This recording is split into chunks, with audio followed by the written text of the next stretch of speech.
Hi, everyone. I'm Gary Berman, the host of the Cyber Hero Adventure Show. And today we have a special one-on-one edition of the show. And those of you who've been watching me for some time know I think I've done this maybe one time before.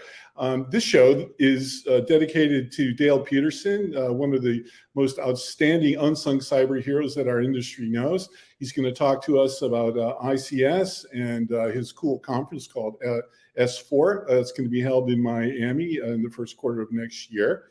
I want to begin by saying thank you to our 23,235 and growing LinkedIn connections and global thought leaders in the cybersecurity ecosystem. And so our mission for today's show is really to amplify the great initiatives that real life unsung cyber heroes like Dale actually are embark on. Because one of the things I've learned about people like Dale is you serve in silence for the most part. And that's why we call you an unsung hero. So time to shine the light on you, Dale. Thanks, Gary. And by the way, I like that snazzy opening. Very cool. Thanks a lot. I did it on iMovie. So I wish I could say that we have a production staff, but you're looking at them. But we have a great team here, evidently. So, thank you for your kind compliments. One of the reasons we do that is to make all this interesting, because our whole industry, as you know better than most, is based on fear, uncertainty, and doubt. FUD, which would be an interesting superhero, character. And we want to pivot from FUD to fun, notwithstanding the significant challenges and the social, economic, and political ramifications of a world that's under increasing threat from all types of cyber actors. But before we delve into that, maybe you can tell us a little bit about your rather extraordinary origin story. Well, it's funny. I've tended to stumble into most of the things that I've done in my life just out of curiosity. So I stumbled into security. In college, I was a business major, and I was on the road to actually being an actuary because I had computer skills and such. And I wasn't too thrilled with that. So I went to sign up to take the test to get into the State Department as a diplomat. I was a week late to sign up, typical college student. So they said, well, there's this NSA, this National Security Agency, that has a test this weekend. You want to try that one? I said, what the heck? I was pretty good at taking tests. So I took the test. Ends up, I had the skills to be a cryptanalyst, which sounded pretty cool because, hey, code breaker, super secret spy agency, all that sort of thing sounded a lot more fun than an actuary. My dad, who actually was pushing me to be an actuary because, of course, that was the safe career choice back in '85, said, what are you going to do in security? There's nowhere else you're going to be able to work except for NSA. Who cares about cybersecurity in '85? But, I have found, and I stumbled into ICS similarly, I've found that for me at least, and it doesn't always work out, but for me at least, I tend to get excited when I follow something that I find new and exciting. Well, before we go into you, let's talk more about your dad. What was his origin story, in the sense that he wanted you to have kind of a safe and secure sort of life? Did he not? No, he did. But he was an accountant. He was a CPA. He worked for a large insurance company. He, Right. in a sense, he's a little bit like a security professional in that he, one of his lines was always, can you afford the downside? Which is one of the things we deal with in security is, can you afford this compromise or not? But he was just very conservative. And his advice based on any sort of analysis was 100% right in 1985. He was 100% right, but I was just, a 21-year-old say, I'm going to do what I think is fun. And as I said, that's tended to work out for me more often than not. And if it doesn't, I just try something else.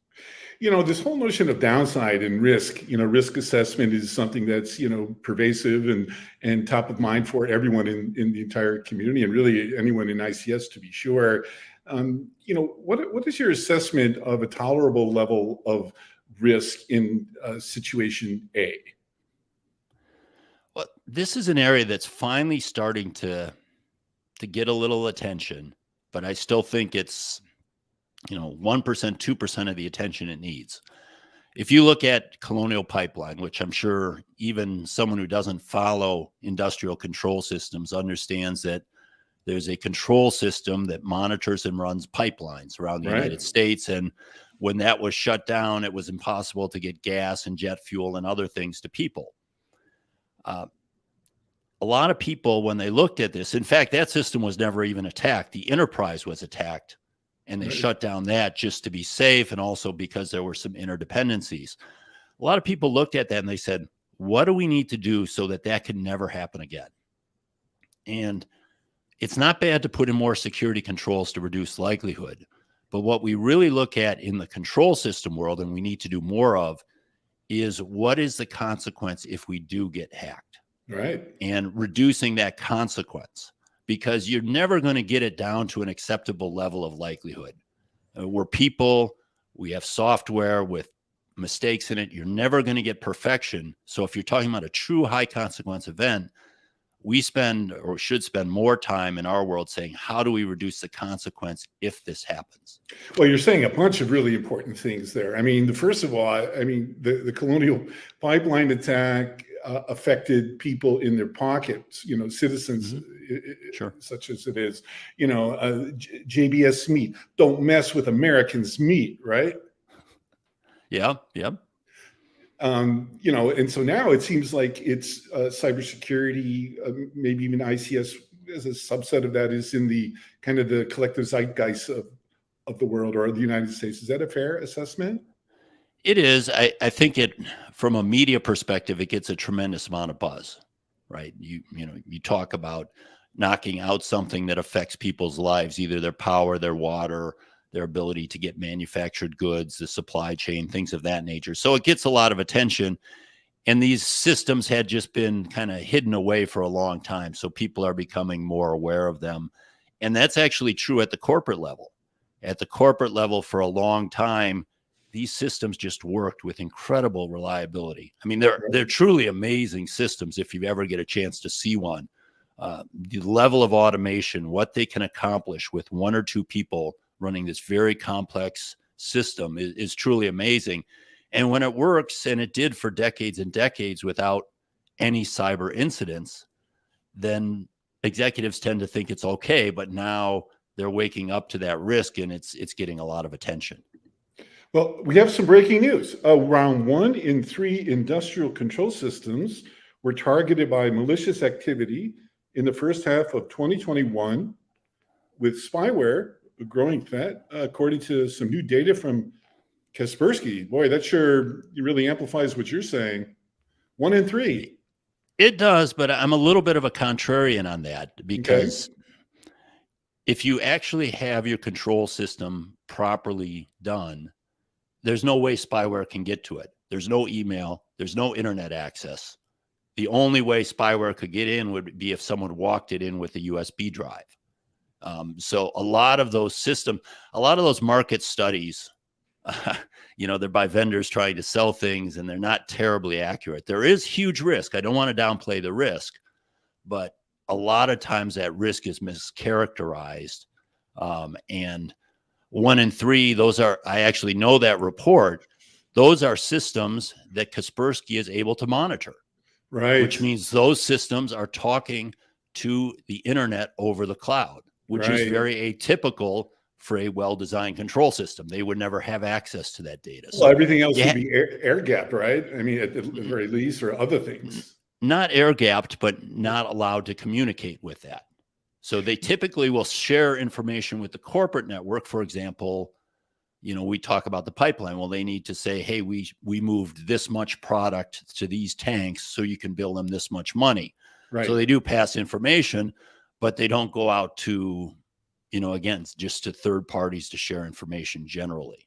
That's a really good insight, and I'm sure our audience will understand, and they will understand that. I mean, I didn't until you just said it, but yeah, you know, vendors are looking to amplify the problem to offer their solutions, you know, I suppose to varying degrees. You know, one of the cool things that I had the opportunity to listen and learn from was from an Israeli company that had created this unidirectional laser kind of way to transfer information so that an ICS system, whether it be oil refinery or manufacturing facility and such, would be able to send out information, but like no information can come in through some kind of lasers. What is that? And they call those, one of the companies calls them unidirectional gateways. You hear them often called one-way devices. And it's based on light, so it's physics, not software. So it's not something that you can hack into, and it will only allow data to pass one way. So it's terribly useful for some things like you mentioned, for example, a lot of these control systems. Imagine a turbine in a power plant. It can send data to the manufacturer. The manufacturer can analyze it and it can say, hey, you should do some maintenance on this part because it's wearing faster than the maintenance cycle. Or if you clean this or you change this setting, you can improve your efficiency, basically make more profit. So very valuable services, but you might not want to allow two-way communication between those. So you can push the data out to them.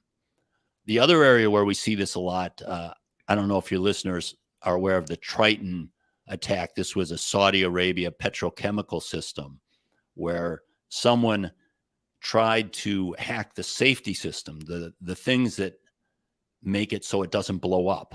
Wow. So if the system gets in a really bad state, the safety system kicks in and says, I'm going to shut everything down automatically. Well, a lot of times in this case, the safety system was connected to the control system. And so once they got in the control system, they could disable the safety system and cause the boom. So and what happened? Well, unfortunately for the attacker, fortunately for society, they made an error in their code, and the software that they uploaded into the safety system caused the safety system to crash. Oh my God. So when the safety system crashes, it automatically shuts everything down. Wow. So but there are places where those one-way devices can be very helpful. You mentioned turbines. There was pretty recently, in the last month or two, I remember seeing or hearing about big wind turbines were hacked. Do you know about that, or am I misstating that? The big wind with the three things on them, the propellers.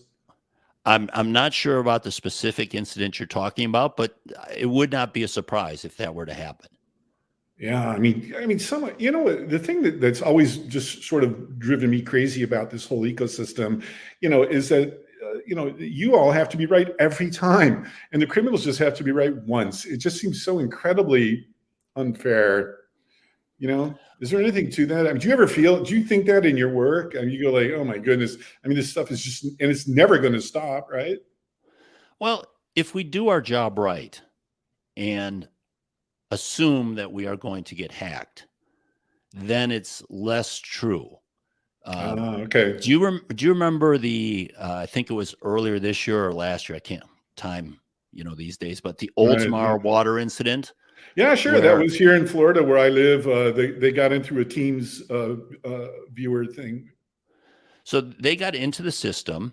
They got into essentially the operator station where the person can control various aspects of the water treatment plant. Right. Okay, they did that. Now you might say, oh, they just had to find one of these team systems that wasn't configured right or was using a default password or something.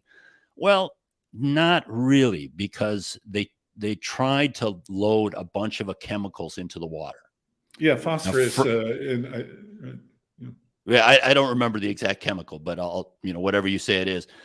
But the HMI, the operator station, first of all, would have to allow them to load that much chemical. Most of them won't. But then even if they get by that, and let's say they manually created the command to load that chemical and sent it to what's called a PLC, something that actually talks to the device that says load that chemical. Yep. Well, typically there's a check in that PLC that says only send between 1 to 10. So if you sent it a command to send 10,000, it wouldn't do it. Well, then if you assume that the bad guys reprogram that PLC, which they could do, so it could send 10,000, well, then it actually goes to the physical equipment that loads that chemical into the water. That Ah, probably has a restriction. That's probably not going to be allowed to load 10,000 in. oh, And then, interesting. further down the line, there's all these um, systems that are measuring the water quality that would detect that. And even if you detect all those, sometimes there's a person that once a day measures the water quality manually. So there's Uh, all these checks that a lot of times when people say, if this bad thing happens, it's a catastrophe, not if you've designed your system well. So well, it's a little less straightforward than people think. well, I like it. I mean, it gives me, as a drinker of water, I mean, it gives me some sense of confidence, as it should anyone. We did a show on the Oldsmar attack, and I had the head of the water, Isaac, on along with some other people. And one of the cool things about our mission is we work closely with the critical infrastructure sectors of CISA, Mm-hmm. and our content and editorial perspectives are aligned to support them because of the cool stuff that they're doing and how important their work is and things like that. You said something a little bit earlier I just want to touch on again, which is if people are doing things right, if they're setting their systems up right, maybe you can help our audience understand some of the more sophisticated aspects of it. And the reason I say that is because, during our conversation prior to our discussion, we were talking about your S4 event. And, I mentioned, hey, would you like a guy in a superhero costume? He says, well, maybe next year. And I was thinking, well, I'd like to listen and learn. But then you said something that I think is true, which is that you deal with very high level, sophisticated, people in the ICS system. Ecosystem or community, such as it is. And so can you help our audience understand, do you have the equivalent of like CMMCs or levels of maturity, pertaining to ICS vulnerabilities that you'd recommend? Boy, there's a few things there. I think one Sorry. thing that no, it's one thing that I think if you're not in this world, and even for sometimes people in this world, it's hard for them to understand, is that the term we coined back in 2012 is the systems are insecure by design. And a lot of times people think of that meaning they're vulnerable, they're missing patches and such, but it's actually much worse. The systems don't have basic. Oh no, I didn't have a chance to put up a graphic like, oh my God, but there I said it. Well, the systems don't have basic authentication.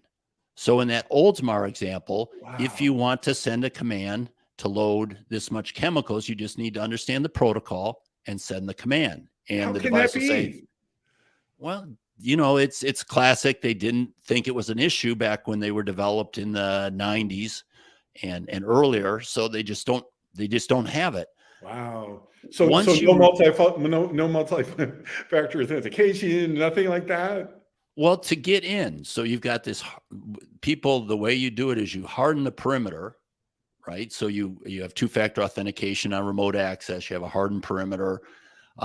But once they're inside, they're really limited by their engineering skills and their automation skills. Right. To say, how would I change the process to make something really bad happen? And that's different for water, for pipelines, for manufacturing, and everything else.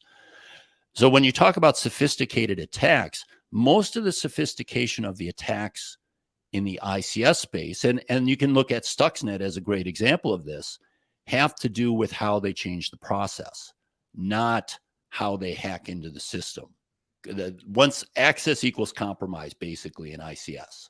Well, that for our audience who may not be familiar with Stuxnet, of course, that was allegedly a joint U.S.-Israeli attack where someone physically brought in some type of USB device or something and was able to infect their centrifuges, right? Yeah. Yeah, and that's where most of the sophistication. Now they did have a bunch of Windows hacks to help them get in, but most of the new stuff, the sophistication was saying, essentially, we are going to change the pressure in the systems to cause the centrifuges to fail in the first edition, and then the second one, we're going to make them spin really fast and then stop them so they crack. So that's what happened. So they're going like really fast and then it's just too much. Yeah. But actually, the first one was much more clever. The second one would be very easy to hear if you were in the facility. The first one would have been almost impossible to detect. Wow, that's interesting. You know, speaking of other nations and countries, you know, there's a lot going on with China in the cyberspace, Mhm. Iran, you know, Russia, other people as well. Who would you peg, if you can say it in public, as, you know, our kind of number one nation state threat regarding industrial control systems? Well, I probably have to stay in my lane here. I don't know. I mean, there's other people that really focus on threat a lot more than I do, and they're threat intel types, and that's not my thing. That's more the Rob Lee and Dragos and Mandiant and people like that that really have a good feel for that. Well, Rob is one of my heroes too, and I know he's going to be speaking at your S4 conference. So for our Yeah. audience, make sure you go to this event. Well, yes and no. So, Wait. You don't want our audience to go to your event? Oh no, you know what? I'm going to take this back because I remember you said to me that it's not for everyone. This is more for higher level, or I'm not sure how you would describe it. well, the way we position it. So first of all, there's a huge need. I mean, if you want to get into ICS security, this field, as much as security is blowing up, ICS security is 5x, 10x that. There is just a Wow. Okay. huge lack of talent needed to fill the roles, and asset owners, consultants, ICS vendors, they're all hiring as fast as they can. It's a great market. Who knows how long it'll last, but I feel confident it'll be a great market for at least 3 to 5 years, where supply will not be what it needs to be. Right. And there's a ton of events that are really good. DHS puts on an event that's free called ICS JWG every 6 months or so. SANS puts on paid events. We have on our YouTube channel, we've got the On-Ramp series, which is 6 hours of introductory information on this. That's So cool. I think anyone who wants to get 101 level information, let's say good practices, information on certain programs and efforts that are underway, kind of status updates. There's a lot of events that do that. What we try to do at S4 is we try to look at what's going to happen in the next 1 to 3 years. So we get the people that are really forward facing, know the basics, and actually come there to create the future. That's our tagline. Oh, I love that. Yeah. Plus, they have fun. I mean, you're having it in Miami, and you have different interactive events. Tell our audience a little bit, even though they may not be able to come. Tell them at least a little bit about it. Well, everyone is welcome. So we don't, there's no barrier that you have to cross to get in. But I just, I like to be straightforward who we design the event for. Yeah. But we also, a big problem we have in our industry, it's a little bit like the FUD thing you said, but it's more on the fun that we get in our environments. We get this kind of, this is the way we think, this is the way it is. We Right. get locked into these thought patterns. And what we try to do down at S4 is break people out of those. So the event's held in a theater, not a hotel ballroom. The exhibits are not in a hotel ballroom. They're around the pool. Cool. We have live art going on. We've got, this pwn to own competition that awards like $300,000 to people that find new vulnerabilities. There's all sorts of things going on, but the whole goal is get a bunch of really smart people down there with a lot of different ideas, put them in a creative environment to break them out of their patterns and just throw ideas at them. And hopefully create the future out of that. So Yeah, that's kind of our approach and how we structure the program. It's a great idea. As we're kind of coming to a close here, and by the way, I could listen and learn from you for hours, but so thank you for spending this time with me today. Mm-hmm. You're talking about creating the future. So what is your perspective on the role of artificial intelligence in ICS? I think it's got huge opportunities, and it's one of the areas that our industry is very change resistant. It's one of the challenges we have. It's because things work for decades. So it's like, it works, don't touch it. Right. But there's two main areas where that really can play a role. One, security related, in terms of, we typically think of like incident detection, incident response, or intrusion detection, intrusion response, in terms of looking for certain attack parameters. But what we can do in control systems is we can do what's called process variable anomaly detection. And that means you take advantage of the way the physics work And if the status of the system doesn't make sense, then you say, hey, there's something wrong. Now, it could be a bad sensor. It could be an attack. The best example I heard is, imagine you're in a car and someone presses down the accelerator and the engine doesn't rev. Well, that just doesn't make sense, right? That Right. shouldn't happen unless Right. the car is turned off. So you can take all these different variables and look for correlations through machine learning, and you can start to say, does this make sense? And so far, the coolest implementation of this, we did a session, I think 2 or 3 years ago, that GE put on called Digital Ghost, where they had this turbine in a power plant, and they were running this process variable anomaly detection. And when something didn't look right, it flagged it and actually sent it back to the power plant and said, hey, we think this variable, this sensor reading should be this, even though you say this. So that's all ML, right? Or artificial intelligence.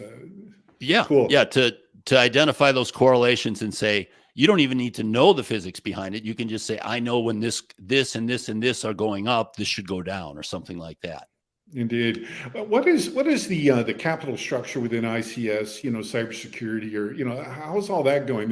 You mentioned it's growing. Is there a lot of VC money or strategic sort of, things going on in support of this growth? Well, there's two different areas there. In terms of companies actually trying to develop products and services for ICS security, that's exploding. I mean, the most recent one, Dragos, raised $200 million and was valued at $1.7 billion. Wow. So we have unicorns now in this space, and we see tons of seed money coming in. Every week I'm in my Friday news and notes, I'm putting out so-and-so raised 6 million, 10 million, 40 million, something like that. The more important number is that the people that run these systems were pretty much on CapEx funding. So they would say, every 20 years, we're going to ask for a big pile of money. We're going to spend it. We're going to put this system in, and we're not going to touch it for 20 years. Right. And that just doesn't work anymore, right? Exactly. So one of the challenges that they're having is they were never good at asking for budget. And I've talked to a lot of people in operations, and I said, you need to look at the IT budget. If you saw what they were spending on and how much they spent, you wouldn't blink about asking for $100,000 for this sort of thing. So that side of the business needs to get much better at presenting risk and the need for funding than we've been. It was just not a skill that has been developed yet. That's an incredibly important insight that people, I hope, can use. As we're wrapping up here, how should our audience get a hold of you if they want to contact you or get more information? Sure. Well, S4, you can go to s4xevents.com. I'm pretty active on LinkedIn. That's probably the best place to reach me. Or on Twitter, I'm at Digital Bond. Well, on behalf of a grateful digital universe, Dale Peterson, thanks so much for who you are and what you do, and really, most importantly, why you do it. And I want to say thank you to our audience for tuning in today, and stay safe out there. Great. Thanks, Larry. Thanks, Gary.